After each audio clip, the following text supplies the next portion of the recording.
Tonight's episode of America's Hometown Horror is brought to you by our friends at Fangoria Magazine. That's right, the first name in Fright since 1979 is now an affiliate of America's Hometown Horror. And because of that, we can now offer you an exclusive 20% discount on any first-time magazine subscription or merchandise purchase by heading over to shop.fangoria.com and using the code HometownHorrorPod at checkout. That's shop.fangoria.com/HometownHorrorPod, or just use the code HometownHorrorPod at checkout for that exclusive discount on anything from Fangoria. Tonight's episode of America's Hometown Horror is also brought to you by our friends at Horror Facts Magazine. Never heard of Horror Facts Magazine? Well, if you're a horror fan, they're a name that you absolutely should know. You can find them over at horrorfacts.com, and they're a great resource for all things horror, including news, reviews, editorials, and lots of other horror podcasts, not only limited to, but including America's Hometown Horror. So head on over to horrorfacts.com and check them out. Now, let's get on with the show.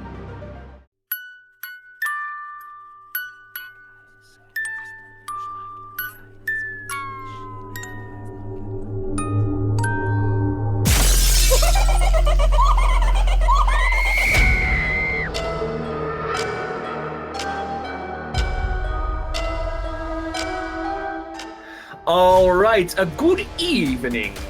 Hello, hello. Welcome to another episode of America's Hometown Horror. My name is Mike, and I'll be one of your hosts this evening.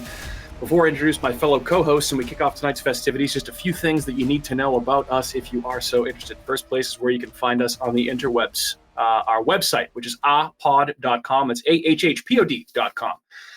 You can also find us on YouTube, Facebook, X, Instagram. Just search for America's Hometown Horror and you'll find us. You can email us at hometownhorrorpodcast@gmail.com, and you can leave us a voicemail at 508-927-1267. That's 508-927-1267.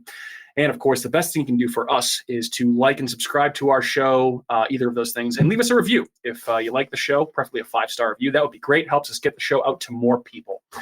And thanks, as always, to our friend Sean O'Laughlin from Skywheel Media, who's now handling all of our audio and music production. If you have a podcast, dear listener, that you'd like to take to the next level in terms of audio production, get in touch with us. We'll put you in touch with Sean and Skywheel Media. Last but certainly not least, we are less than 1 month away from the Halfway to Halloween horror movie trivia, which will be taking place on Thursday, May 2nd at Mayflower Brewing Company in preparation for Hometown Haunts and Hops 2024. You can join myself, my co-hosts Matt and Andrew, as we will be doing some trivia with you, hopefully, giving away some cool prizes and revealing our headlining guest for Haunts and Hops this year. So you do not want to miss that. Just so happens I have Matt and Andrew here with me in studio again this week. Gentlemen, good evening. What's up? Hello. How are we doing? We're doing. How are you? Fantastic. Good. Guys, are we ready or getting close to being ready for Halfway to Halloween horror movie trivia at Mayflower? I have to think of a lot of questions still. Yeah, personally. no, I haven't even started. I'll be fine. Andrew has a jump start, I think, on the both of us Which is having good. come up with not only his category, but I think several of his questions as well. Yeah, I got like 6 so far. Yeah. Yeah. Yep. Good Moving start. along. Good start. Definitely a category that matches Andrew's personal taste. So if you listen to the show and you come It's all to this Butcher event, Baker, Nightmare Maker. Yeah, it's all Yeah. Butcher Baker, Nightmare Maker, It should and be. Phantasm trivia, in addition to other things. Happy Red Sox opening day, or not so happy Red Sox yeah. opening day, boys. At least the weather was nice. Their fucking asses kicked. Yeah, they got smoked. Got absolutely spanked. Turns out that Corbin Burns guy that they could have traded for is pretty good, huh? Well, Oh yeah, He's you not mean bad at one all. of the top, probably 20 pitchers in the MLB? oh yeah, for sure. Hey, baseball talk for you here on America's Hometown Horror. Doesn't get much more boring than that. Right? 1 of 162, boys and germs, ladies and germs, whatever it is. All right, you guys want to hit a couple of news items before we talk about tonight's movie? I don't know why I'm asking you guys like you have a choice, because we have to do it anyway. So. I feel like we're going to talk about it. There's some cool, fun stuff though. Definitely. I got a couple of interesting things that came out this week. So as of this recording, I would say it's a big couple of weeks for new horror movie releases. Lots of stuff coming to theaters. If you would like to go see the following, you should be able to see them as of you hearing this or shortly thereafter. First of which being Alex Garland's Civil War. That is the new A24 movie about an American civil war that breaks out, and the country is divided into several factions. People love that. Supposed to be really good. Yeah, I'm I sure. have heard it's sick. Sure, it's absolutely zero coincidence that this movie is coming out during an election year. Sure, there's to be some pointed commentary in this film, I would think. Oh, I'm sure. Yeah, definitely want to check it out though, because Alex Garland's kind of the fucking man. All of his movies are pretty awesome. This is his last movie that he's directing, apparently. Is that right? I guess he's like retiring from directing. Oh, I hadn't heard that. Mhm. He is writing 28 years later. Yeah. Than a lot of Yeah, I people, think right? he's just going to write and produce now. Okay, all right, fair enough. Because I know he used to be a novelist before he actually started directing movies, so he's kind of That's cool. multi-talented. Oh yeah, so Civil War you should be able to see. There's also a movie called Sting. You guys heard of this one? It's a Ooh. Is this the giant spider one? monster spider movie. Scary. Sounds Yeah, right up my fucking ew. alley. I Yeah. don't like spiders. Nobody likes spiders. If you like spiders, Spiders. I mean, I understand that they eat the bad bugs, but they still creep They me also out. fucking creep and crawl. Dude, I just learned about. Bag I just while learned you're about. sleeping. I just learned about like wolf spiders in the cranberry bogs when they do that shit. It's fucking disgusting. I would never do that. Do you know that? No, did not. know So that. the cranberry bugs, when they flood them, there's a bunch yeah, of there's wolf a shit spiders ton of them. in there. So they flood them, and they're all floating on top of the cranberries. So the people that are in there Yeah. doing that have to deal with just constant getting bit by spiders. How- It's horrible. They don't like fuck you up though. No, they don't do anything, but they still bite you. Yeah, It's it probably funny. hurts. how big awful. are these wolf spiders? You've seen Pretty a big, wolf like spider? a They're quarter. like that. Oh, okay, Yeah. so they're not like gigantic, but I mean, some of them will There's probably a they probably get pretty shitload fat. of them. yeah, they're not I tarantulas. get one spider on me. I'm like, ah, yeah, right. call the cops. Get the fucking thing off of me. So that's Sting. That'll also be in theaters, and apparently, I think that one's coming to Shudder later as well. So I'll probably Cool. check that one out on Shudder. There's a few spider movies this year that are coming out. Yeah. What's the other one? There's Infested, I think it's called, which is like a French movie that's a spider movie. It's I heard supposed to about be that pretty one, yeah. creepy. Okay. And then I think there's an Arachnophobia remake coming out soon. I Wasn't did. there? Yeah. Yeah, I did. I think we did talk about that on the news one time. They were going to remake Arachnophobia. There could be one more, but I'm not positive. But I know that Infested one is supposed to be like another real fucking creeper. Big year for spiders Yeah. and horror. Awesome.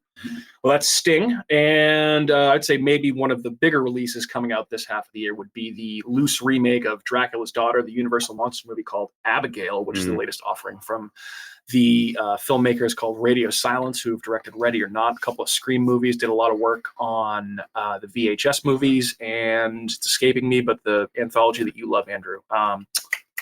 Southbound. Southbound. yeah. Yep, they did that movie as well. So they're good directing team. I'm interested to see what they do with Abigail. So those should all be out, if not shortly out, right when you guys are listening to this episode. I'm getting a little And more excited to see that movie, Abigail. Abigail? Yeah, I definitely want to check that one out. I saw a poster today where it's like her face as like pretty vamped out. Yeah. And it was like the Fright Night 80s poster with her in the clouds like over the Yeah, house. I was like, that's oh, that kinda looks cool. kind of sick. Certainly seems like they're not doing like the cute little vampire thing with this. It's probably going to be pretty hardcore, which I'm hoping Yeah. for. No Jonathan Lipnicki. Yeah, definitely not that. And not like, Edward Cullen Twilight vampires either. This looks like to be a nasty little vampire Yeah, flick, It's which like I'm a hardcore let the right one in. excited for.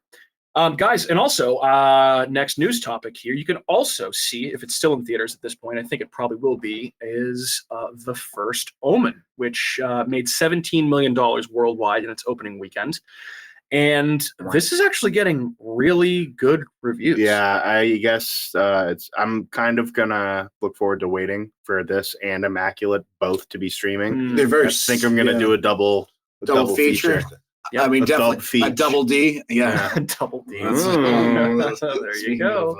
There you go. Double D. So yeah, First Omen. Giant breasts. First Omen, by the way, made 8.3 million in the States and another 9.1 million internationally. So $17.463 million in its opening weekend. Cool. Not too bad for a little prequel horror movie.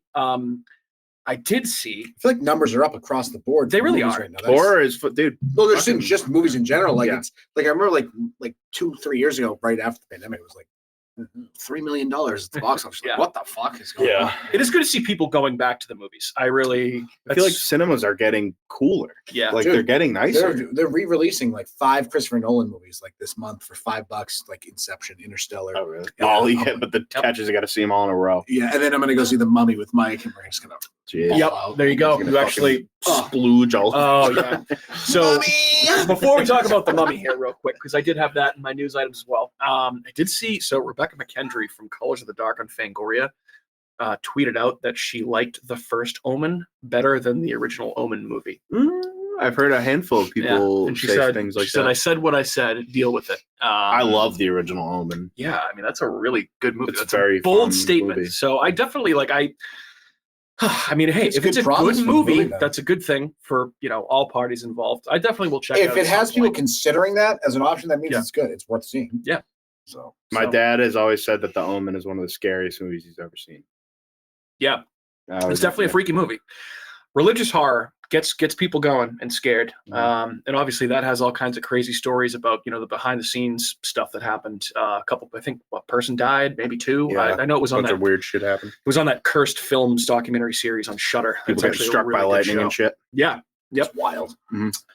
So that's the first Omen, but yes, Andrew did mention this. And of course, a piece of news that is, of course, piqued my interest right the fuck away when I saw it. You might have actually sent it to me, Andrew, and seen it. But of course, the 1999 Academy Award-winning film for Best Picture at the Oscars, The Mummy, starring the studly Brendan Fraser, titular as Rick O'Connell, is celebrating its 25th anniversary and is being released in theaters again, starting on April 26th. And I know that Andrew and I will be in attendance at one of these shows. Sadly, Matt is not going to be joining us because I don't think Matt holds the same affinity for this movie as Andrew. And I'm going to get my Rachel Weisz can't popcorn make bucket it. at that movie. Rachel Weisz popcorn bucket. I don't know if they have one. I don't think they're going to do one of those. Honestly, I just think I've seen this movie a billion times, obviously, and I did see it. I mentioned this on our Mummy episode that we did. I saw it opening night when I was in I think it was 8th grade. I was 13 at the time when the movie came out. So I was either in 7th or 8th grade. And I saw it on opening night and got dropped off in a minivan with 3 of my friends to go see The Mummy. I remember that movie, that just being an awesome experience. So, at age 37, it'll be very interesting to see this movie again. So that's The Mummy. Steven, no one else in the theater. Yeah, it's probably just going to be me and Andrew. Dude, that'd be awesome. Holding hands, watching. I'm sure it'll be busy. There are a lot of people really do like that movie. I will be interested to see what the crowd will look like. Well, I mean, obviously depending on what time we actually go, but I think it's playing at least the full weekend. I kind of want to try and get my nieces to go see it. Bill, you gotta go see this classic. It's a solid little gateway movie. Yeah, probably never seen it. How old are they? For sure. 19. Oh, they're old enough, Okay, but they don't. yeah. They're kids that age. They're I don't know what that is. I'm just staring at my phone. And they're just coughing. They don't actually do anything. Yeah, they're just just coughing and not paying attention to the world around them. Yeah.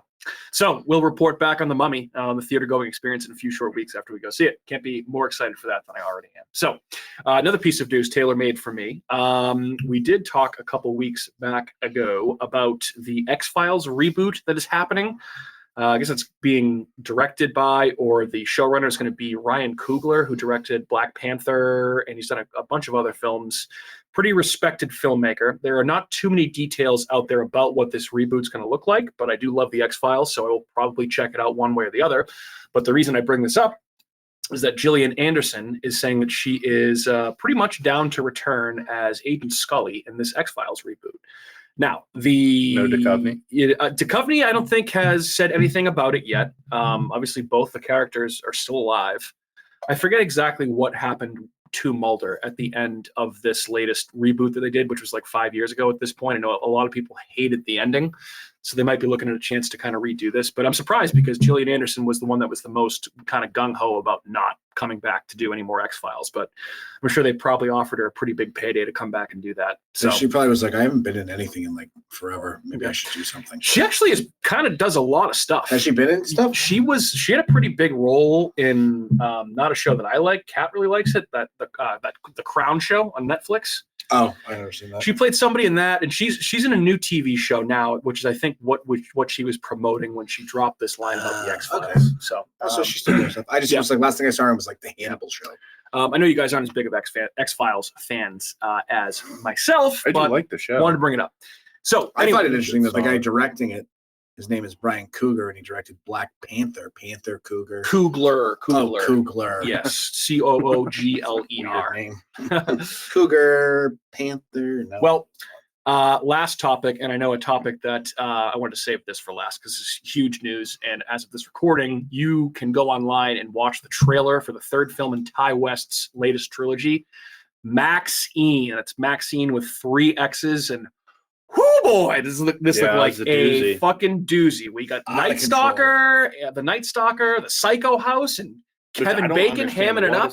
Oh my, dude! Well, she's just trying to find was she being cast in that role? That's what I mean. Is it like, are we in Hollywood while they're making one of the sequels, or is it in that universe? It doesn't make any sense because it can't be. It's got to be in the 80s. So the Psycho came out in the 60s. Not the sequels. Not the sequels. The sequels came out in the 80s. So it must be something like that, or is there just some random like Psycho hotel, like Bates Motel is like a real thing? And that's what I mean. Like, as in that universe with.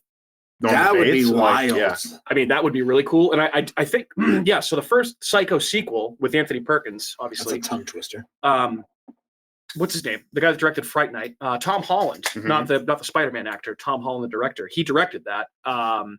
So this is probably going to be set at the time when they were making that sequel, and it certainly seems. I believe these X and Pearl and Maxine are Universal movies.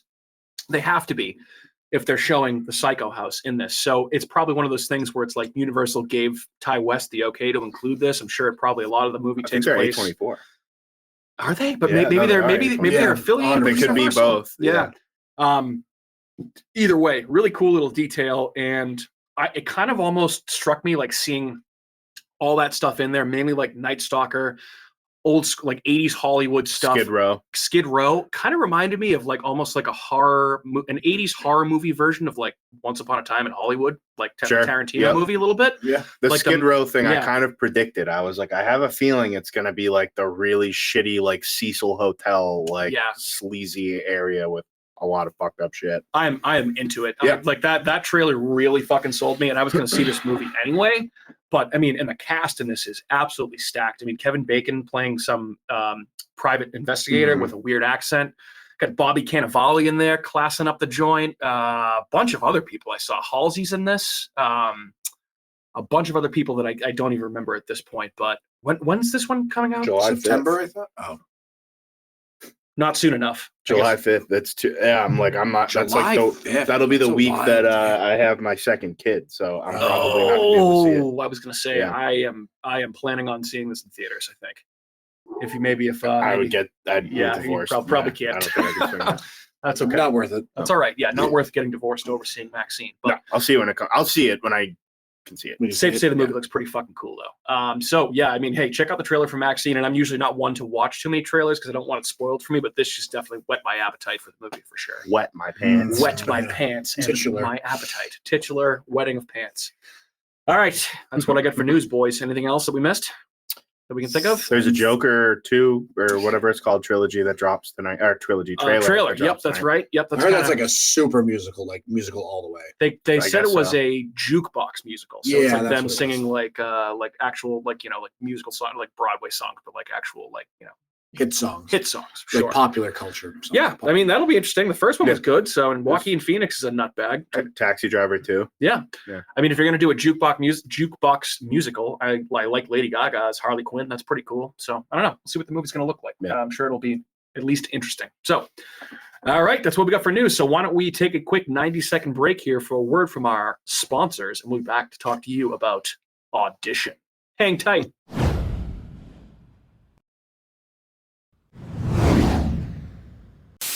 It's official. The critics' decision is in. Spooky World is spooktacular. Enter the new black hole. If you dare. Or the new horror House of Wax. This year, don't miss the real Jason, Bobby Pickett, or Alice Cooper. Phone the 24-hour Spooky World hotline. 508-838-0200. That's 508-838-0200. Spooky World is just west of Boston and haunts every night from October 1st till November 1st. If you had the nerve, you'd phone 508-838-0200. It's America's horror theme park, Spooky World. Sleepy Clovers. Alive, it's alive! It's alive! The new face of evil is going to scare you to death. Barrett's Haunted Mansion. It's killer this year. Then creep next door to the Abington Ale House. Barrett's Haunted Mansion. Eat, drink, and be scary. Go to bhmansion.com. All right, we're back. Thanks for sticking with us through that commercial break. All righty. It is a Matthew pick tonight, and this is definitely the last couple of weeks. We have really been hitting on, I think, people's individual tastes here. I think Butcher Baker Nightmare Maker was a pretty good, a pretty good showcase of Andrew's personal taste in movies. And this movie tonight, I know, is one that Matt has kind of been clamoring to talk about for a long time. So I'm very interested to hear what you think about this movie, because I know it's one of, dare I say, one of your favorites, maybe? Oh, yeah. Yep. Definitely. Okay, especially fair enough. in Japanese horror. Yeah, I was going to ask you about that. And that movie, of course, is Takeshi Miike's Audition, which is a 1999 Japanese film. Many would call it a horror film. Takeshi Miike himself would not call it a horror film, according to quotes that I've seen about this in my research for this episode. But if you've never seen or heard of Audition, it is a 1999 horror film directed by Takeshi Miike, based on the 1997 novel of the same name by Ryu Murakami. There are going to be a lot of names here tonight that I might struggle to pronounce, so if I fuck anyone's name up, it's not out of disrespect. I apologize. This is our first delve into Japanese film on this episode. I know we've done... Is it? Yep, I think so. Didn't we talk about, or did we just bring that up as a watch list? What was that movie? Pulse. Yeah. Pulse, we talked about watch list stuff. Oh, okay. I know we've done an Indian horror movie when we did... what was the one that the three of us covered? Toonbot. Yep. This is our first soiree into Japanese horror, so I'm excited to talk about this. All right, so Audition stars Ryo Ishibashi and Ihai Shina. The film is about a widower, Shigeharu Aoma, who stages a phony audition to meet a potential new romantic partner. After interviewing several women, Aoma becomes interested in Asami, whose dark past affects their relationship. I'd say that is a very loose plot description, and I would say if you have not seen this movie, we're not going to do spoiler free here because it's from 1999. But pause, go watch the movie, because I feel like the less you know about this going into it, the more effective the movie is. Yeah, if you can go in as blind as possible, it will shock the hell out of you. Yeah, for sure. It is streaming right now on Tubi and Screambox, which is the add-on paid subscription service to Amazon Prime, which is owned by Bloody Disgusting, so you can watch it in either of those places. And Audition, oddly enough, was ranked number 8 on Shudder's 101 Scariest Horror Movie Moments, and at number 11 on Bravo's 100 Scariest Movie Moments. So fell pretty high on both countdowns, which is obviously interesting, and that was the Bravo one was the first instance of when I heard about this film. So, which obviously that countdown turned me on to a lot of horror movies that I hadn't seen when that came out many years ago. So, with that being said, Matt, I will kind of give you the floor here about Audition, just kind of kick it off, because I know this was your pick. It's definitely one that you love. So I would ask you, just to kind of kick things off, do you think this movie is the pinnacle of Japanese horror for you and for most? Probably not for most, because I still think you have really great movies like Ringu and Ju-on, The Grudge, and like stuff like that. Even Pulse. Yep. Yeah, there's a lot that is going on with Japanese horror. They've always, in my opinion, done it right. I don't think I've seen a Japanese horror movie that I was like, this sucks. This is stupid. This isn't creepy at the very least. They're almost always great. They tell awesome ghost stories, which that's not what this is, but they do a very good job. Atmosphere is big. Just to interject real quick, I think actually I just remembered this. That's the reason that Takeshi Miike didn't think this was a horror movie, because it wasn't a ghost story. Most, or at least according to him, and from what I've kind of seen, a lot of Japanese people consider horror movies to have supernatural elements, and this doesn't have that. It's kind of a real world type story. So I think that's why he personally does not consider it to be a quote unquote horror film, even though most would disagree with him. He's got like over 200 directing credits. That's fucking insane. Yeah. He's got a lot of movies, and he has a lot of really fucked up movies. Guy loves to work. Yeah, he is a frequent flyer on like disturbing films lists. This being one of them. But yeah, no, this movie for me, in terms of Japanese horror, it's got to be my favorite. This kind of was a legend status when I was young, hearing about it on the Bravo show. And like back then, like being like 13, 14, 15, there's no way to fucking see this movie. You know what I mean? It was hard to find in like a store. You couldn't really get it on DVD. They didn't really have like Japanese movies around that much. Like foreign movies weren't really as popular to get like at a store or anything. There was no streaming. Right. Whatever. So you got to watch online, or you got to have like that friend whose older brother has some fucking crazy connect to get the VHS, you know. The first time I watched it was when I was like probably 15, and that was like the case. Like I had a friend whose brother had it on VHS, and we were like, all right, cool, let's fucking fire this thing up and let's see what's going on.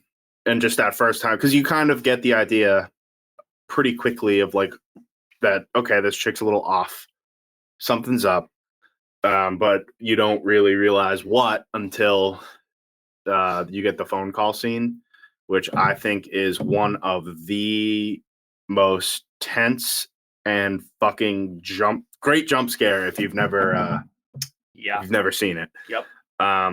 But that is such a creepy image, and there's a lot to say about a girl that's hunched over her phone on the floor well before the phone call or the phone starts ringing in the first place. Yeah. So you're like, oh, okay, yeah, no, this chick's fucking crazy. Yep. And then you know, you have something happen in the background. But to me, this movie, it was like one of the first. This was probably like one of the first, like 1, 2, 3, I would say, extreme movies that I saw.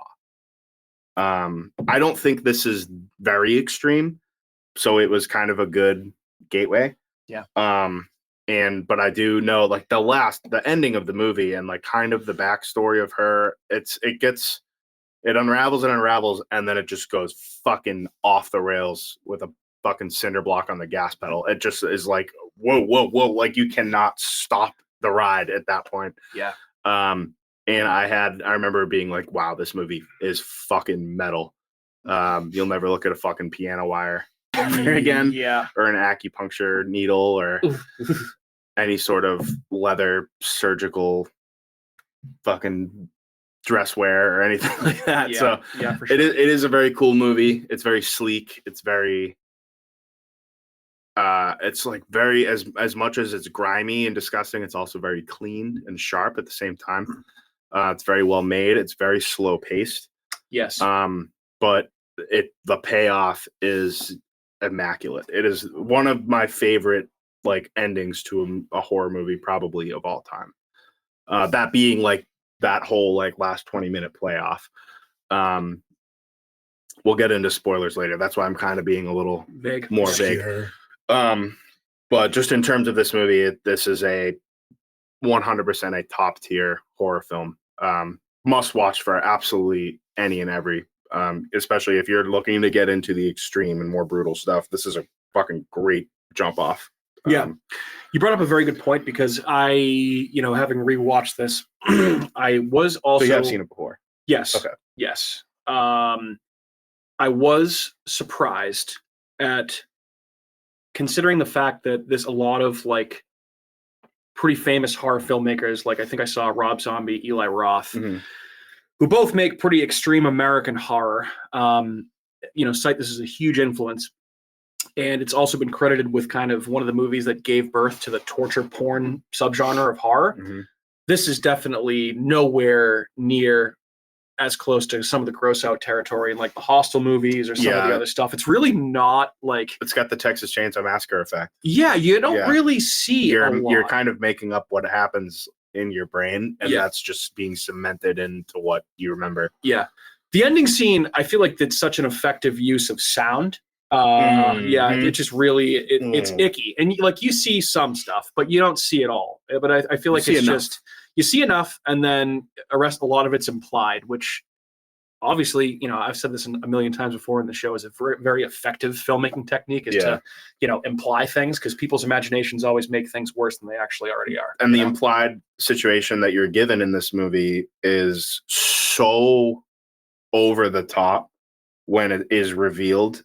And you're left with like what did happen to the imagination, but you're not left with what happened to the imagination. You're fully aware of what you're like, oh my If goodness. you don't like needles, I would. Yeah, but it's just like the way that people are treated in this movie is fucking horrific. Yeah, for sure. And there's a lot of debate about we can get to this when we get into more spoiler stuff.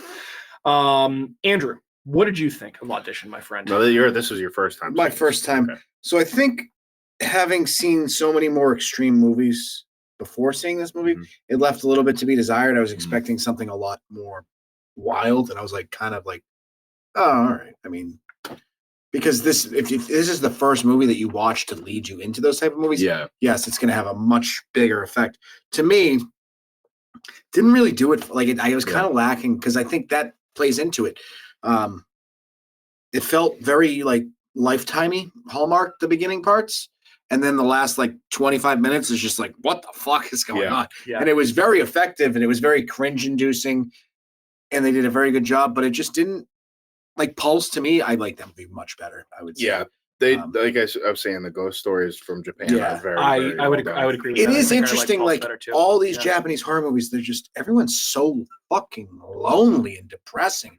It's just in and of itself, it's just like disturbing. It's just a disturbing set of events to begin with. That like this guy is put into the situation where this is what he has to do to find love. It's like that's sad. Yeah. Also, that guy terrible at picking love. Your wife dies. And then you pick out of 1,000 applicants the one absolute batshit crazy person because you got a ring of coffee stain on it. Like you were like, oh, this is the one right here.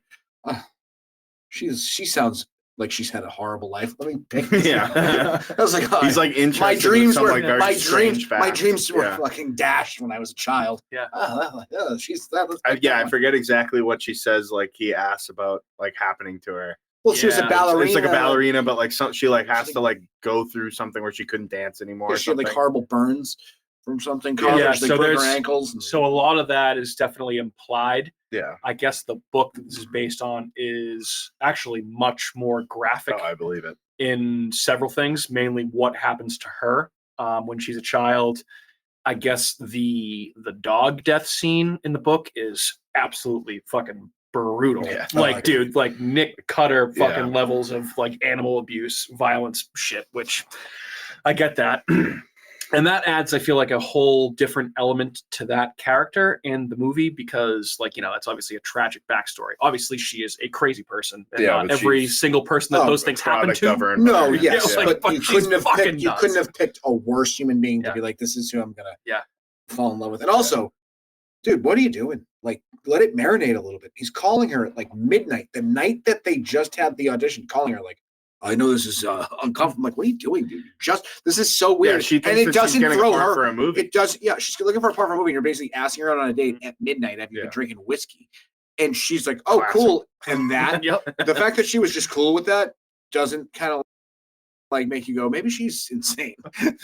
Might want to wonder. But that phone scene. That scene is he felt hard. Yeah. So fucking weird. I was like, oh my god, this is. I know. That's what I was going to ask. I wanted to know, like, that scene happened. Were you like, what the fuck? That was one of those scenes where I was like, her face in the scene, like just the way she's just. It was just like, dude, it's the sound.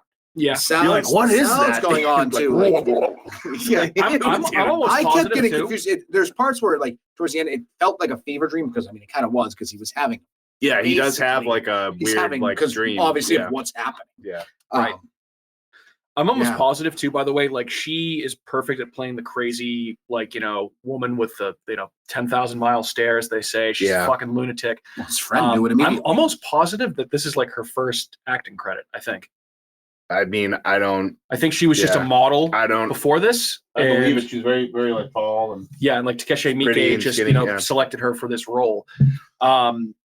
Yeah, but that's a very creepy. Like, obviously, I think that's probably the ending is probably the most memorable scene in the movie that people talk about a lot. But I think the phone scene is definitely more effective. I agree with Andrew there. It's one of my favorite scenes, I think, in all of Is that the one from the Bravos? They briefly show part of that. Okay. Yeah, I was wondering what scene it was. I think the sack moving is what was in like the Shutter Countdown. Like, so I think. But I think that's only as creepy as it is because of the buildup from that initial phone where she's just sitting there waiting and waiting. Yeah. For me, What it's the are you noise. doing? The noise that it Yeah. makes when it moves is really strange because, like, you don't know what's in there at all at that point. Yeah. So you just kind of like, what the fuck is in the background? Like, it just like looks like a pile of stuff with a tarp on it. Right.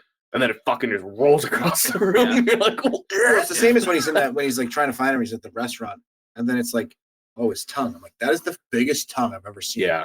It's like a cow's tongue. I'm like, this is supposed to be a human's tongue. Oh, the human tongues are fucking. It's just like, huge. blah, blah, blah, blah. I was like, oh, Yeah. the fuck. Then there's parts of towards the end too that are fucking downright just disgusting. There's some of the stuff that she does, and that ties in with the implied horror because you're like, how fucking long has this been happening? Oh, right? I meant to ask, is her uncle in the movie the same guy as the main character? No. Oh, okay.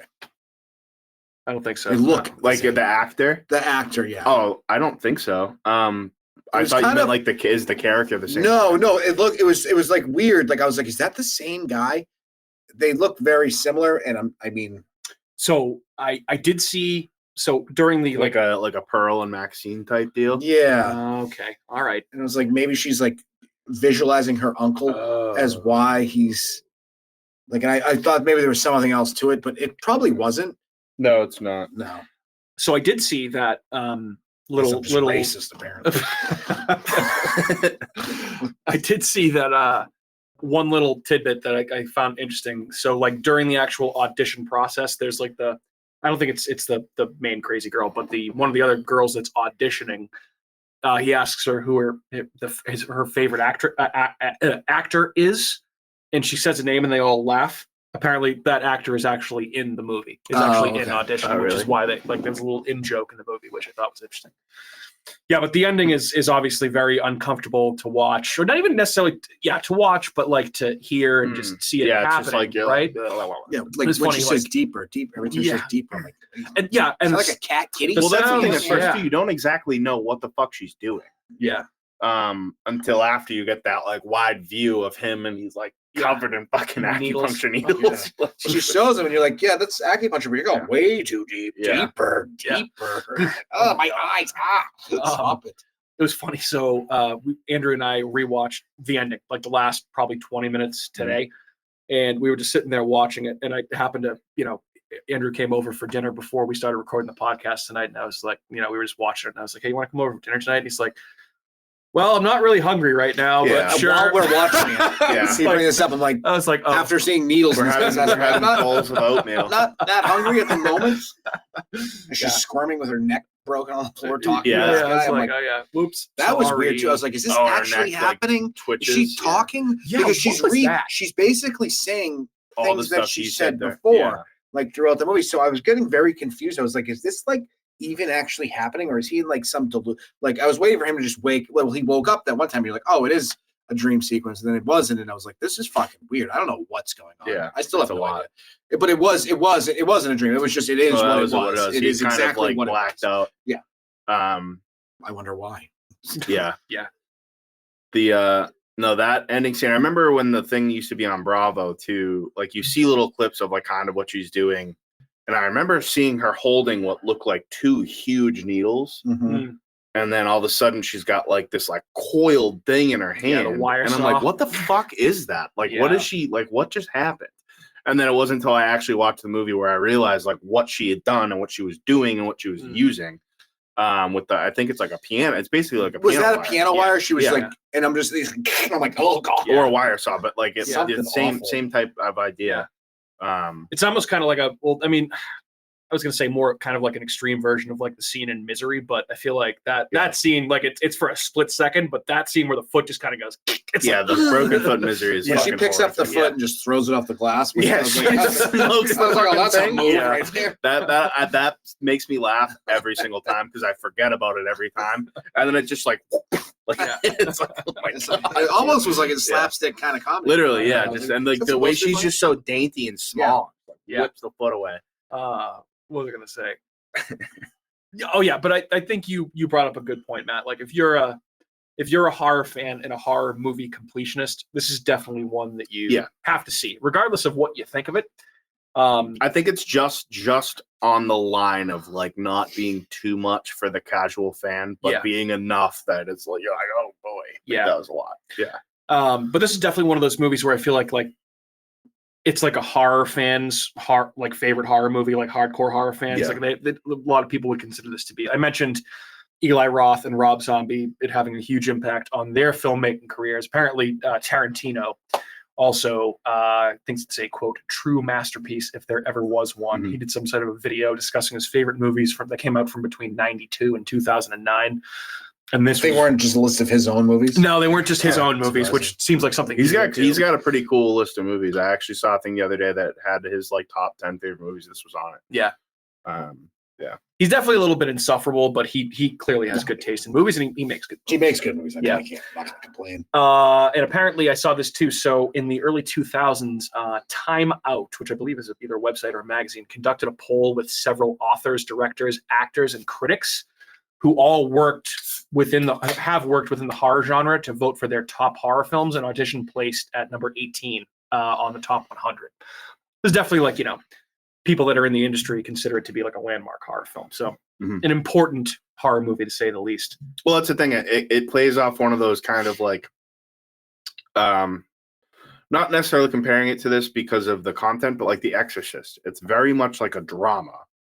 Oh, that's just about something just all of a sudden scary. Yeah, all of a sudden turns into just like there's a lot of like story that goes with it. So that's kind of how this works. You have a lot of kind of moving parts with these characters, and as you're kind of meeting the two characters over and over and over again, you're getting more of what the fuck is wrong with her. Whatever she went through with apparently with her uncle was some sort of like horrific abuse. Yeah. Like, well, she was like a dancer and stuff like that. So there's a lot of like sexual assault, and it's just like that's really fucking gnarly. Like that's harsh as fuck to see towards the end of that. And like the little like you get these little like not really a montage, but like these little like flashes of like random things happening, and it just shows him at one point like in his fucking wheelchair, like with his hand down his pants, and you're just he's like jerking off. Yeah, it's like a solid like 5 to 10 seconds. You're like, this is way too. Yeah, you're like, what the fuck, dude?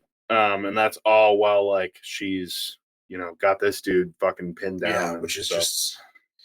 It's like she's remembering everything as she's doing this. Like this is what you brought me to. Now, how did she find out too that this was all like he told her? Oh, he told her. Yeah. That's right. Yeah, because he felt bad. Yeah, forgot about that.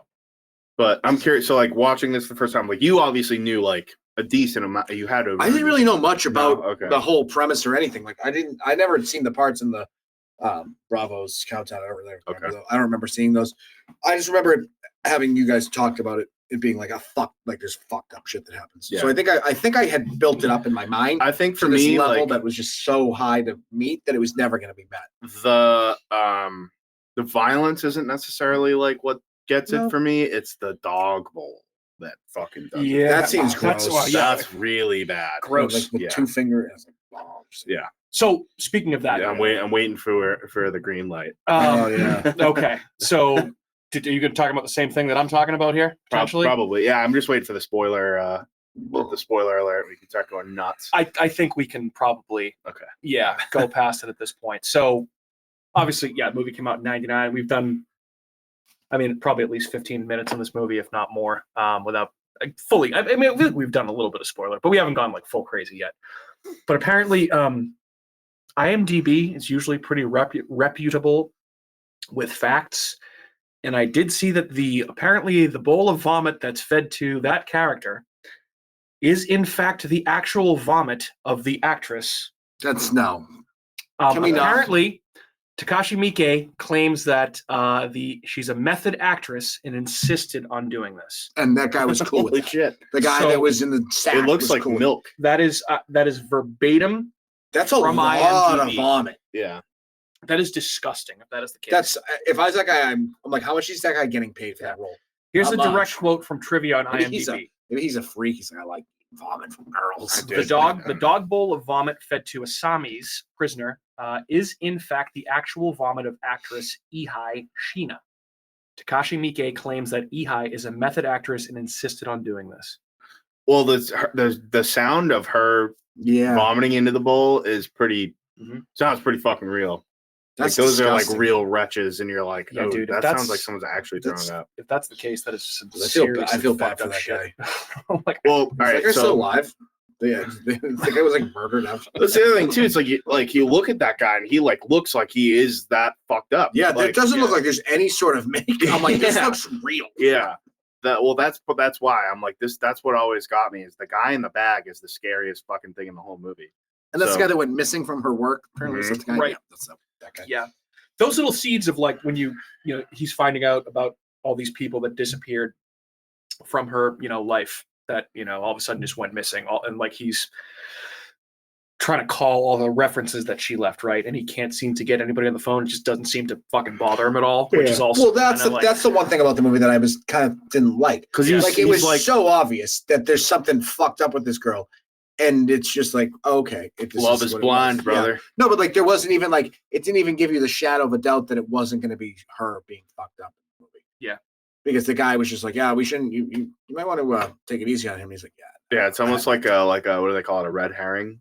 Like it's trying to like even lead you away. And it can't. Which it can't, because like it's like the dramatic irony where you have already seen her waiting at the phone. Yeah, something is in some bag, and that's fairly early on too in the movie. Yeah, it's in the first probably. It's half. I would say that's in the first act. Yeah, like that's the end of the first act. Oh, I did see she doesn't appear in the movie until 28 minutes in. Yeah, so it has to at least be after that. Yeah, but it's within the first hour. Yeah. Oh yeah, but I would say that's the very end of the first act. Yeah, because that's when you go. Oh, okay.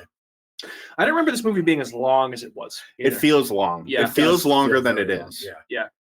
There's a lot of stuff that could have just been cut out. It's very dreamlike too. Like in turn, like if you've like I've seen this movie, I don't know, probably like 7 or 8 times, and you don't really remember the sequence of events that lead up to the end and like where they all take place. Obviously, the audition happens first, the big torture scene happens at the end, but everything in the middle, in terms of what is revealed and who's telling who what and who's looking for it, that all kind of like meshes together. And it's the way the movie looks is very like, I don't know how to describe it. It's like very like foggy almost. Like, you know what I mean? It's like it's very almost, like it's almost like you're in his state while he's being just tortured, like watching. Yeah. Or even before of just this like kind of like mesmerized.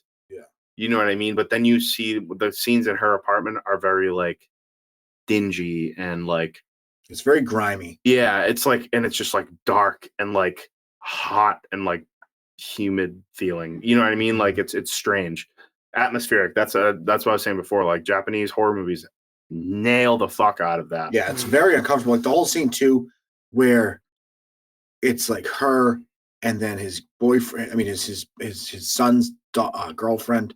And then the girl that he used to sleep with at the office, all trying to like basically suck his wiener at the same time. You're like, what the fuck is going on? And it's just so uncomfortable. They're like, please help. They're sweating. You're like, oh my God, this is so awkward. What is going on? Like there were certain scenes in that movie that were just like cringe inducing, which is good. I mean, it's effective. Yeah. Yeah, for sure. But it just goes to show like the frantic kind of like mind, just the crazy dreams he's having. The last 30, 45 minutes of this movie is crazy. This is just like he's in like the audition room by himself auditioning her, and you're like, am I missing something? It's like you don't know exactly what's going on, but it's just like I feel like it's the parts of his brain just firing off because he's in so much pain that he doesn't know how to react, and he's realizing I fucked up, and this is his guilt basically. And we get to that climax scene where the bag opens up and you just see this like club of a fucking hand come out with like a pinky and like a thumb. And this dude crawls out. He's like missing a fucking eye. His tongue's gone. Yeah. Like he's in rough fucking shape. This dude looks like dog shit. And you like pan over to her and she's just standing kind of off to the background. And you just hear like I was saying, like just like real fucking puke noises. And apparently that she's doing that into like a dog bowl and she feeds it to him. And this dude just fucking laps it up. He loves it. And you're like, oh boy, like what the fuck has she done to this guy? How hungry is that guy? Yeah. Right. And that's the thing. Well, that's the thing. You're just like, look at what the fuck she did to this dude. Well, he's been missing for what, 8 months Yeah. at that point. So he's been. But stuck everything there. is so like clean. Like that's what I'm saying. Like his hand. Like she obviously removed all his fucking fingers. And it's and it's just like, you know what I mean. But it looks like he just was born without the fucking fingers. Yeah. And so that's what always freaked me out. I'm like, Jesus Christ, dude. Like, it's just she's just fucking mutilated this guy. Yeah. And so then she's obviously working on the main character, and he's got all the needles in, using the fucking piano wire to just saw his fucking foot off, and just you get that like, yeah, the like, sound effects of that my were God, like squeaking through the bone, incredibly uncomfortable. Yeah. So while we're talking about the ending scene again here, I did see so that Miike apparently wanted to end the film at the onset of the torture scenes that the film is now obviously famous for. One of the producers said to him, quote, "Be a man and see it through to the end." And I guess in the original novel, the guy loses both of his feet. Okay. So, he was about to. Yeah, Miike decided to kind of switch it up, do one foot lost instead of both. I think both he thought that it would have been more effective if they ended the movie right before like the actual torture ensued, or like right before it actually showed the foot getting cut off, which is very strange. Yeah, that would have kind of would have made it a very different type boring. movie. Yeah, for sure. Let's see, what else did I anything interesting here? I mean, that kick down the stairs was pretty fucking impressive. Oh yeah, dude. She went flying. Yeah, she went. Well, I mean, she's got to weigh fucking 90 pounds. It was also weird. I was like, is she macing with perfume? Yeah. What is that? It looks like a perfume bottle. I was like, it was fucking. At first, she was just going, and then she was like, like, how's that working? Yeah. Oh, she fucking nails him too. Yeah. But then he's fine. It doesn't even affect him.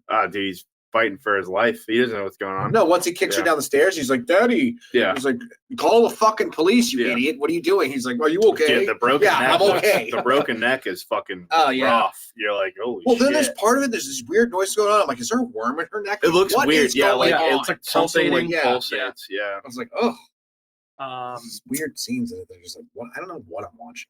It's just like that. It's just like added shock value. Yeah. Because you're looking at her and you're like, what the fuck am I looking at? And then she kind of turns her head, and I think that's what it is. Is that it's the bone that pops out. Oh yeah. You're like, oh. It might be like a victim of like 1999. But it's effective. It's more effective though. Yeah, because it's noticeable. Yeah, because you're like, I want to see that. What is that? Yeah. Am I supposed to see that? Yeah. Speaking of 1999, baby, to quote Fred Durst, you want to hear about a couple other movies that came out in that year? The Mummy. Yeah, certainly did. Yep. Now we already talked about that one. Actually, kind of a solid year for some horror. There's some interesting stuff that came out this year for sure. A couple of Johnny Depp joints came out in 1999. The Astronaut's Wife, which was the one with him. It's I think it's him and Charlize Theron, where he's an astronaut that comes back from space, and it's implied that he's an alien, and he impregnates his wife, and she's supposed to be carrying like an alien baby. It's really fucking. Is this a horror movie? It's like a sci-fi like thriller with like horror elements. I feel like I've heard the movie The Astronaut's Wife, and I had no idea that's what it was. Yeah, that's what it is. And then he also starred in the Ninth Gate, which is a Roman Polanski. I love that movie. Yeah, it's a good movie. So that's a couple of Johnny Depp movies that came out in 1999. We it's also one of Polanski's last like movies that he made. I think so. Yeah, it has to be one of the later ones before he fled to France. Yeah, in exile. We also got The Bone Collector in 1999. I like that movie. Is that the Snoop Dogg movie? That's the Denzel Washington movie. Oh, what am I thinking of? I know the one. Bones. Bones. Yeah. B-O-N-E-Z. Yeah. Bone. Yeah, I like The Bone Collector. Is that the one where he's a vampire? Boners. Boners. Snoop Dogg's like a vampire. Obviously, classic. I'd say probably the highlight of the year, 1999, was The Blair Witch Project. BWP. Yep, love that movie. Absolutely love it. I know a lot of people don't care for it as much. I know a lot of people do, but I personally love that movie. Go back and listen to our episode of The Blair Witch Project for more thoughts on what we think of The Blair Witch Project. Andy, my boy, we got Candyman, Day of the Dead in 1999. That's the third film in the Candyman franchise. I've never seen that one. All right. Fair enough. Dude, I'm literally, I just made this joke a couple of weeks ago, if not last week. No, it couldn't have been 81. Yeah, it was probably a couple it was weeks a ago. couple weeks ago. I know what you're going to Every fucking other week we talk about a year in horror. There's a fucking Children of the Corn movie that came out in 1999. I've never seen any other movie than the original. They're just all like there's so They're many. probably terrible. In 1999, we got Children of the Corn 666, Isaac's Return, which of course is the 6th movie in the franchise. Took them that long. Why did they make so many of these movies? Like, I don't understand. Who are these for? Sci-fi. People that just love Sci-Fi Channel. No, just losers. Yeah. That seems like a movie that would absolutely play like on the Sci-Fi Network. Yeah. At Right 2 after- p.m. on right Saturday. after Sci-fi Firefly. always cranked Yeah. like shitty Stephen King movies. Firefly, Oh, and then yeah. The Dentist, and then this is on. Yeah. And then you got like Child's Play too. Yeah. Like Yeah. Dead 9. Although I like The Dentist, so The Dentist isn't bad. it's not bad. 1999, obviously for me, with The Mummy. Already mentioned that. Blair Witch Project was actually the first R-rated movie I ever saw in theaters. My dad took me to see it. That's cool. You must have been scared. I out of was your fucking absolutely mind. fucking scared shitless. And the second movie, second R-rated movie I saw in theaters was Deep Blue Sea, which came out in Ooh. 1999, which my dad also took me to see. LL Cool J? And I fucking love that movie too. LL Cool J, Thomas Jane, fucking that loser Michael Rappaport, Stellan Skarsgård's in that. Samuel L. Jackson. Michael Rappaport, that's funny. Yeah, I love Deep Blue Sea. Really good. Come movie. on, there's a fucking shark. It's a shark here, dude. What are we What doing? a fucking dog. He might be the worst human being. He's Yeah, terrible. that guy sucks. He's terrible. We also got the Arnold Schwarzenegger film End of Days in 1999. Never seen that. No, I've heard it's kind not of fucked bad. up. Yeah, it's not bad at all. I'm Definitely sure worth they get checking out. that in Ninth Gate because I feel like those are very similar. There's a lot of like end of the world apocalyptic, It's like like religious Y2K. type horror, like weird stuff. So we also got From Dusk Till Dawn 2, Texas Blood Money. No, thank you. Never saw it. Movie that we talked about last week when we talked about Jan de Bont, who filmed the opening sequence in Butcher Baker Nightmare Maker. We got The Haunting with Liam Neeson, Catherine Zeta-Jones, and Owen Wilson. Wow. We did a lot of Speaking Owen of- Wilson last Speaking week. of Liam Neeson, we should really talk very quickly, Mike. How was Battleship? I know you watched that. Oh my God. So this is one of those moments that I wish Kat was still here, and she will be back eventually. It's just one of those things. Like, she just, if you've listened to the show before, you know how much she loves Netflix horror, right? And she just gets so excited when these old, weird movies get pushed to Netflix. And at the beginning of April, the Battleship movie, based on the board game, starring Liam Neeson, So bad. Rihanna, Taylor Kitsch, Brooklyn Decker, and a bunch of other losers. Jesse Plemons is in this piece of shit. Jesse Plemons isn't a loser. No, No. he's good. I like him. I like him. But it's a lot of actors slumming, is what I would say, in this trash fucking He movie. probably got paid a lot of money. And Kat was like, "Oh yeah, I just saw this movie came to Netflix. Like, can we watch Battleship?" And I was like, "Are you serious? Like, you want to watch Battleship?" She's like, "Yeah, it looks like really good." And I was like, "Oh my God, come on!" Still thinks it's really good. Well, I was no. like, that movie's awful. No, it was I've seen. I can promise you, Kat. that movie's terrible. Oh my God, it was so bad. So yeah, had to watch Battleship. And Kat fucking loved it, of course. That makes me smile inside that you had to watch that movie. Well, it makes me happy that Because she was it's so happy bad. watching this movie, No, but it was just I can only imagine. It's so funny to me because watching that movie. Like, Sarah doesn't really like watch movies. Yeah. She just watches TV shows. Yeah. So every once in a while, she's like, "Oh, I watched this movie." I'm like, "You watched a movie? What movie? Like by yourself?" You watched a film? She watched the Barbie movie. She's like, "This movie fucking was great." That's The last movie Barbie. she watched, I think. I don't know. Shrimp on the Barbie. I still haven't seen Barbie yet. I'm Yeah, surprised she Kat. thought it was really I'm good. surprised Kat hasn't maybe watched that one yet either, to be honest. Speaking of haunted house movies, we also got the House on Haunted Hill remake, starring Jeffrey Rush. I do in like that 1999. movie. Yeah, I like that one too. It's fucking weird, which is good. That's definitely like a weird 90s movie. Jeffrey Rush is a weird guy. Yes, he is. Speaking of weird 90s movies, we got the Seth Green, Devon Sawa, Jessica Alba movie, Idle Hands. Idle Hands in 1999. Classic, dude. That's a big nostalgia one for me. I loved that movie when I was a kid. Jessica Alba. She was hot. I just loved the Yeah. story. I thought it was a really Yeah. funny and just like fun, entertaining movie. It is. It certainly is not bad. There are way worse movies out there. That was always on Sci-Fi. Certainly was. Also, a movie that I love that came out in 99 is Lake Placid. That movie's fucking great. I know Kat's I a remember favorite. that was one of Solid. again on Sci-Fi, but Yeah. I That's a remember huge sci-fi movie. that was as a kid. There's a scene in that movie that was one of the first like gore sequences I saw in a movie that like kind of like freaked me out. Not like I was like I couldn't stop thinking about it Yeah. after. And it's when it eats one of the, like I don't remember. I haven't seen this movie in years. And it eats some girl and her like leg sticking out of its mouth and the leg like Wiggles. And I remember being like a little kid and being like, oh my God, like she's still alive? Yeah. Like, holy shit.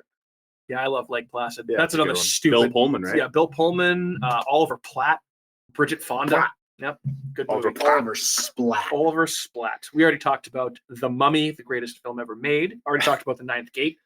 We also got, there's just so many bad sequels near too, amongst some actually good movies. The Rage, Carrie 2.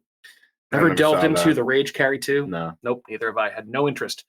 We also got Ring 2, the Japanese movie. I own it. Yep, that one came out in 99. We also got The Sixth Sense from M. Night Shyamalan. Yeah, definitely in a very impactful movie, one that I don't really ever care to watch again because It's just the rewatch. There's the ending was so good the first time, and then you're like, all right, that's fine. There is some genuinely creepy shit in that movie. Like to be fair to M. Night Shyamalan, there's a lot of creepy stuff in that. Like some of the dead people that actually show up. The dead kids. Yeah, really pushes the boundaries for Toni Collette was also movie. like really she's good. very good in that. And so is Macaulay. What's his name? Not Macaulay. Haley Joel Osment. Yeah. Topher from What We Do in the Shadows. It's so funny that he's in that. Yeah, I love that episode. Joel It's so good.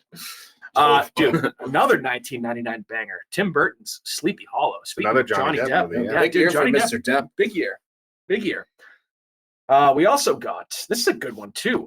Gabriel Byrne, I think this one. You ever seen Stigmata? I have. That's a good movie. Patricia Arquette, right? Yeah, Patricia Arquette's in that one too.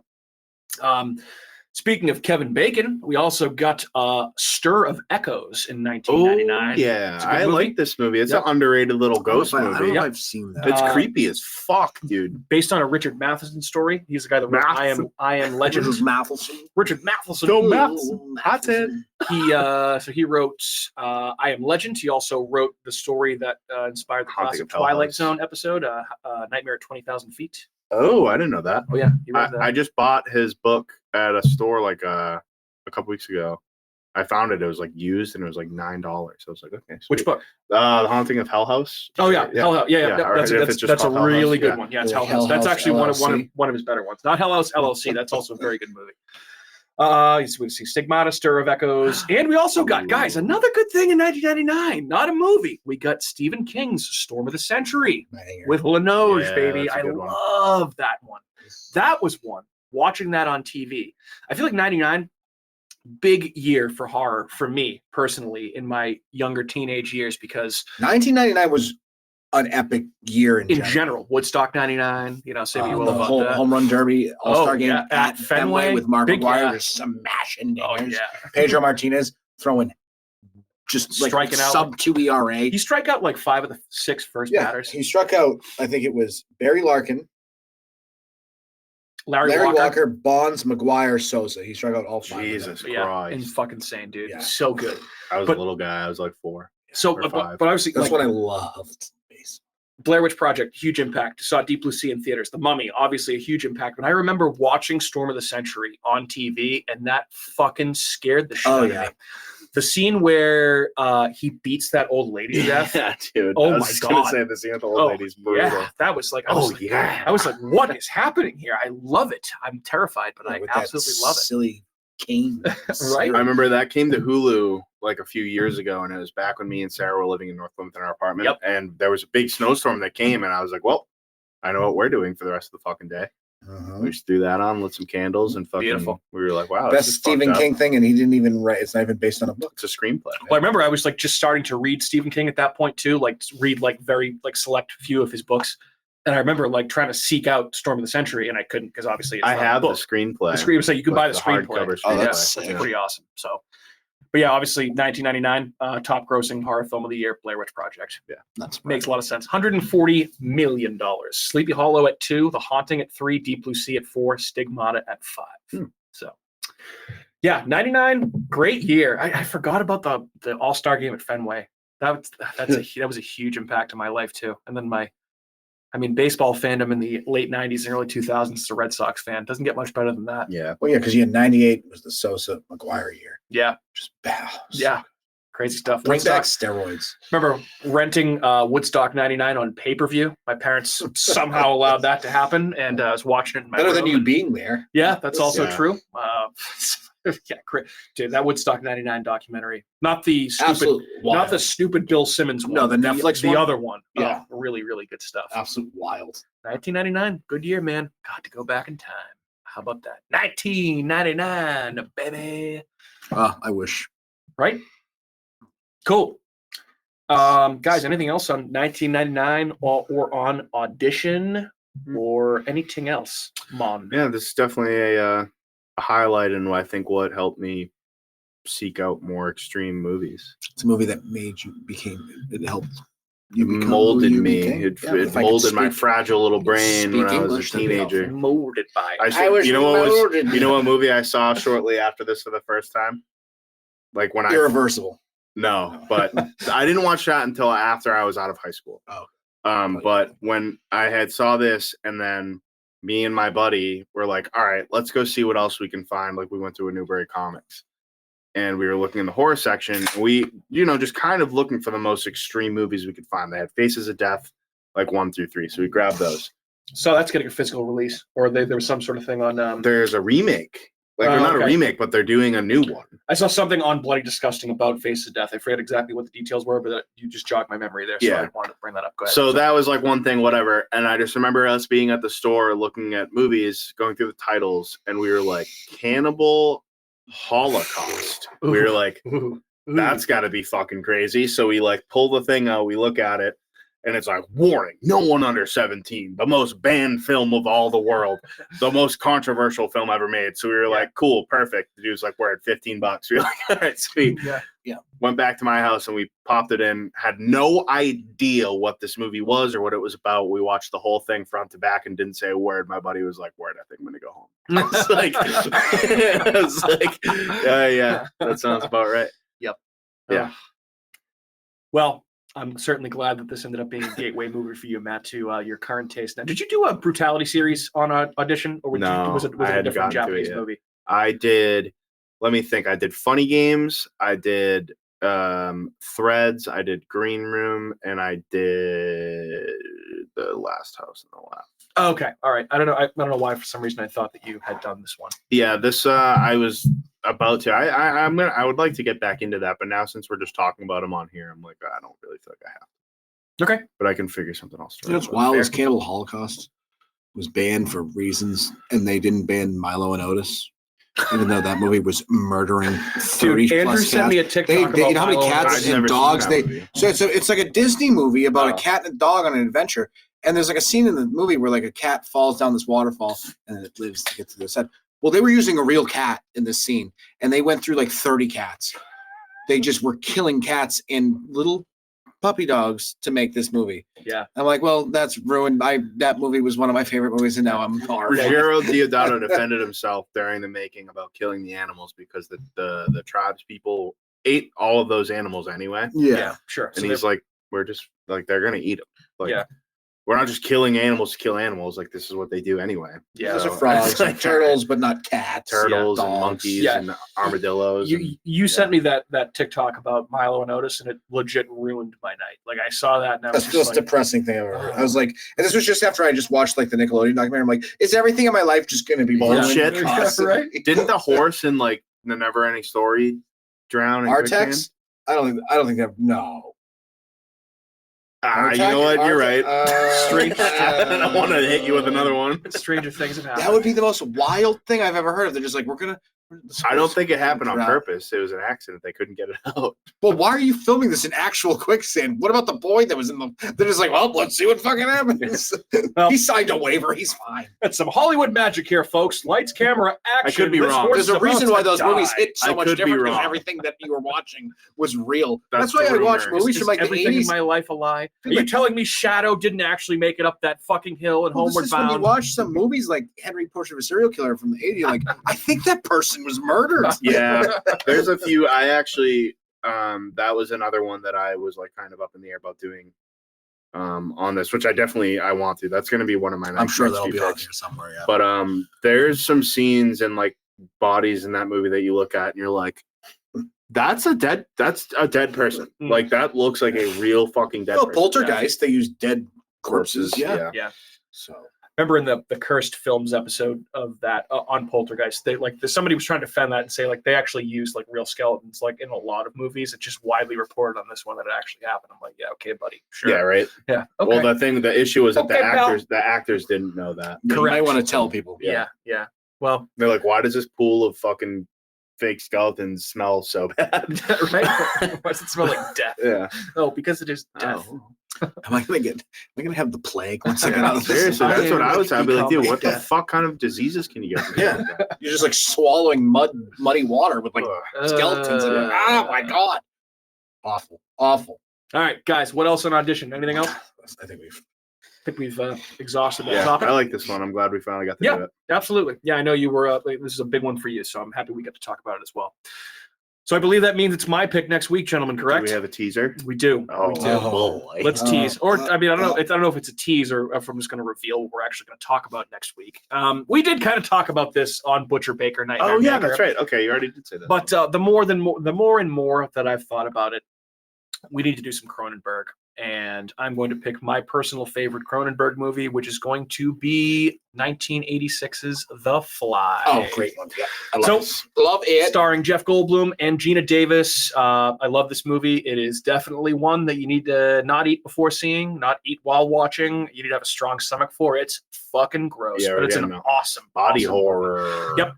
I'm very excited to talk about this one. So yeah, next week come back for The Fly. David Cronenberg's The Fly, which I think probably might be, and we can expand upon this next week. Aside from The Thing, probably one of the best horror remakes ever made. Okay, it has to be top, like probably top 3. I mean, it's a gross movie when Gina Davis is like the sexy lead. He said that last week. You did, yeah. You don't like her. Did I say that? Gina Davis. It's like Glenn Close. They throw her in movies. I'm like, Glenn Close is Cruella DeVille. She's not a sexy lead. Like The Natural. You ever seen The Natural? The Rob Redford. Oh yeah, of course. It's like Glenn Close is like the babe. I'm like, no, not buying it. I don't know. Not buying it. She looks like a dude, but that's okay. Yeah, I always think of her as Cruella DeVille. Yeah, that's Cruella DeVille. who she is. In the live-action 101 Dalmatians movie, baby. They probably killed all the puppies in that fucking movie. Yeah, we don't need to talk about that. I'm never watching any movie. Homeward Bound. How many of those animals were killed? 101 dead puppies. That's what I was saying. I was saying too, but God, you fucking telling me that Shadow didn't actually make it up that hill, and that was a different golden retriever running in there at the end. I would jump off the Zakem Bridge right now. It's all just like real life versions of Fox and the Hound. They're like, yeah, we shot that. Like Old Yeller. Yep, sorry. Old Yeller. Old Yeller, in fact, really got shot dead. Yeah, multiple times. It took many takes to get that right. To Uncle Buck him a few times, dude. Or not Uncle Buck. What is it? What's that movie? Weekend at Bernie's. Yeah. They had a Weekend at Bernie's him around for the last Uncle Buck, they shot the bear in the ass and blew the hair off his ass. I don't know if that. No, that was Great Outdoors, not Uncle Buck. Well, yeah. Hey, it's crazy that they used to do that. I no longer want to talk about they didn't dead actually animals. shoot a bear in that movie, though. We will do Cannibal Holocaust, and we will talk about how fucked up those scenes were, though. We should talk about that movie too. That's another one where I feel like if you're a horror fan, unfortunately, it's not one of my favorites, but you gotta talk about it and you have to see it. So anyway, come back next week to talk about The Fly with us. I'm very excited about it. This has been another episode of America's Hometown Horror. Thanks so much for checking back in with us. We certainly appreciate it. My name is Mike. I've been joined by Matthew and Andrew. Gentlemen, it's been fun. It's been real. It's been another episode. Have a good night. Good night. Go Red Sox. Bye. Adios, muchachos. Let's go Red Sox. Let's go Red Sox. All right, bye.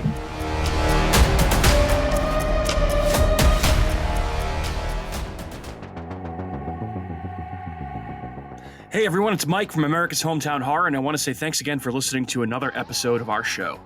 If you're interested in more local Plymouth podcasts, I'd highly recommend you check out the shows from our friends over on the Inebriart Podcast Network. In addition to America's Hometown Horror, you can find shows from Inebriart, the Old Colony Cast, Bar Talk, Theme Park Legends, and Retro Redoctopus, so head on over and give them a listen.